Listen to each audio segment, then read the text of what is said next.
Ebusia Kumasi Mayor Nensema Obeka no last week concerning Kumasi Central Market women. What you say what banner say time our dear mom no mo da so te ho a ode ne mema beba bebuo mo no sansem we no anko yam mame no ene na de o mato mo ho agu monten so de ene o mo nsem o mo kan say so wo your bema omra ho no mepa mo na de besi no no abe say yes let's talk GHU mo say any first time I pop into video me so subscribe me no click on notification bell no for latest updates on Facebook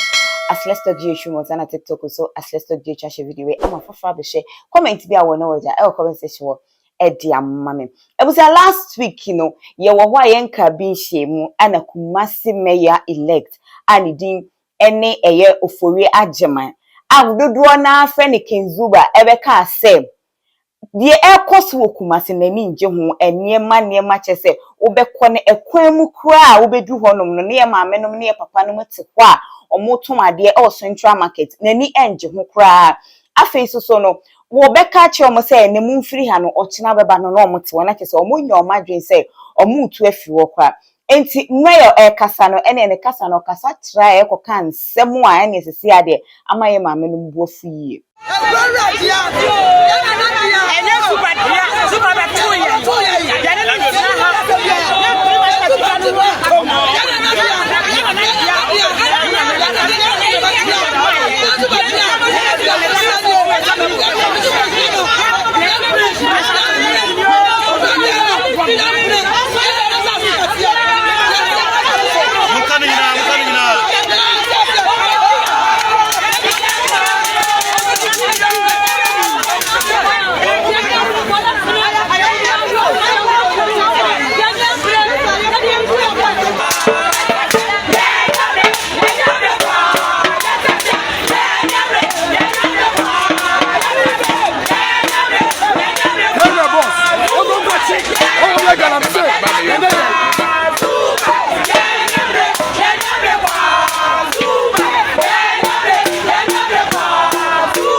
Kenzuba kasana small kind say you would do was a mama 2 weeks and 1 week no do one or ba na what to kwan mu to ade na what pavement so to ade de and you do one me dia e bia na sada no be lucky na enyo ne boys ne number so wan ye lucky no ne boys ne nam de obe make sure so be twa chimpre say ye ba wa ma wa say yes ya bo oka asasem we ene nkofo bebre ne condemn including say wa me here kwa be ye post our choices sasem na waka ne against emra because obi ya ade na se entwa yi a enunti ana police for ho enunti na security forces ewo ho wodi nipa ne be fa mra kwan so na obeka say wodi mra ne be hye wonsem because on person obeha police for tu be ma ya bu nipa ne dia na wo kasa ho ente ene say wa be kan Ghana fo bebre ebi support Zuba ebi so say asem na okan ye entwa yi di na ne ye maame no nso bi ekasa ya omude kire omuche nsem mu amoche say enye say ekwan ni mutena na ye omudo na ba bi a omukotena kwa aton ade ni ebi we Ziba kan de ye nti bi kra de ye hu bi da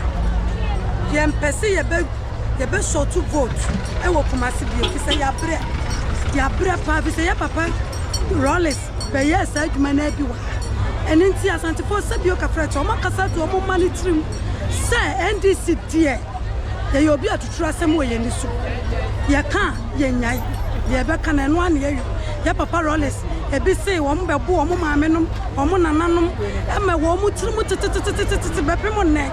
na se nyankopon ya atom na se yetimi fight ya ye de yenko school da o e me fight ya mo akotena office ya fight ya me nyame ya dum tweko ya kono Central Market me bura ya buru me ni atem didi ye dim wo Central Market ye this for ye nim say ye be ya sunfie ye peace sabio ka frecha we machi ase enkwala empanyumfo emruwa eniema ase anya asam keto sabia nyina ye wo bi ne yapuhia ba awiem me ye nipa kokko enso hwa awiem a mitanya me pene se mitina awiem enka me pene se enka me so menya sto anka mitin so minni bi entimiti awiem enti me nua mu nyina ni bi enti no bi eti awi enti ye srezi basa ye panachaw ye sre na so obebu ye Kumasi Central Market for obebu ya me ne pepe ne de ye panachaw onyi firi na sambo pass obebu ya me ne sa pepe ene de on fan say ye yi ma ye vote ye sre na ye panachaw samani mu enam edwane sa ahye ye ntino ye ni ba bia ye fa ama ya beku kwani eti na dawro ma ye sre no one day o me ye nwi adwane ye wie na wo pia ye kogum ne yankode ya ba bia wo se oye ye bia wonye na emomi ameka se mi tirim afudwene ma bodwe asa efu dwene eti se meti we na ebia na me chen no ebi so no so chen me na wo twa baba bu mi de entwa ye eti yesra na asem na okan ye no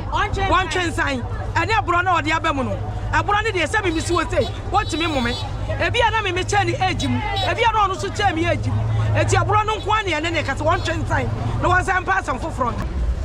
bro ni de wanyin film ya dia ba ko se di kan ye nim sa ha na ye tie na nya possible no nti edwa no so mu wie no wayi akọho se ya akọho dia ni hwe ye bio to o me ye baabi ntina o so ho pam kwa ho fo dia o me ye baabi ntina enya sa ya bro we ndi se ya bre papa ya bre ha dia de hwe ye ma e de hwe ye ma me no de hwe ye busu nyina nti ho pam ya me akọhi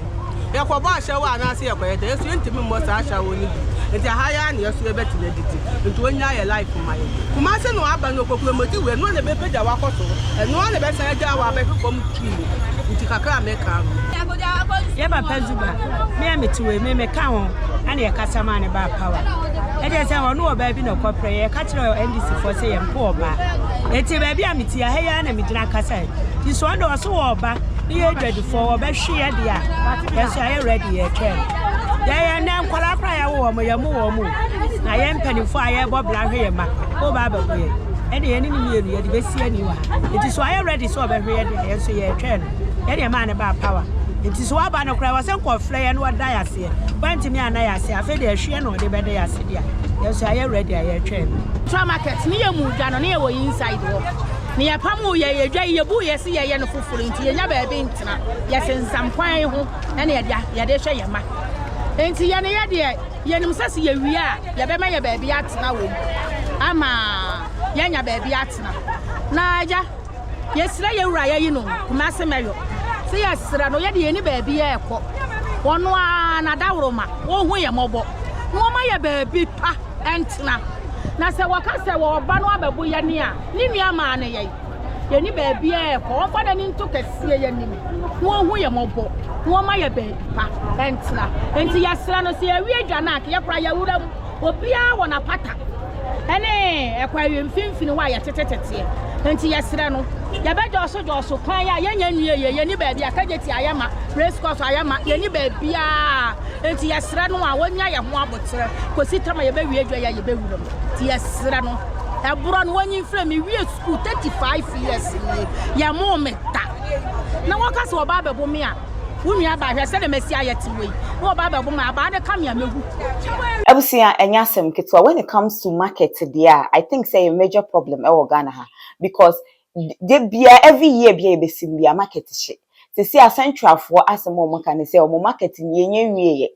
blue light o say blue gate o say hwan so ahye just adum ho no ba bi ahye enti ne say wo say wo ba bebo ye dia emfa ne kwakotena enti na kire say ye maame no mo ne de omasema o mo kan nyina ne say so wo pese wutu o mo de a ene na market no bra ne be ye mo mo so we ye mo mo na ne wo ba na o mo te kwan ni there you have every right so we ne o mo e be ye ne awo kan but until then so mo ni ba bi tere de I to say maame mo pese o bo che so we stubborn academy o mo nya hu ne ekoso kra o mo se kia ne ke ho na ana o mo betina waje nkyere ene say wo gene say ye maame no wo right so o betina kwan ni maton ade ana say sesi ayeka so mumfi ono mumfi up to say bia market ni be ready na ya from ana ye wo bia na meso so beja e comment section e de amame me de be ni e de nsem ni chiminya update bia the sign e de e baba be so mo me ka so be follow Facebook as let's ghtrends na TikTok so as let's ghtrends video we ama fufo abehye bidin e de na ni kwasanto makram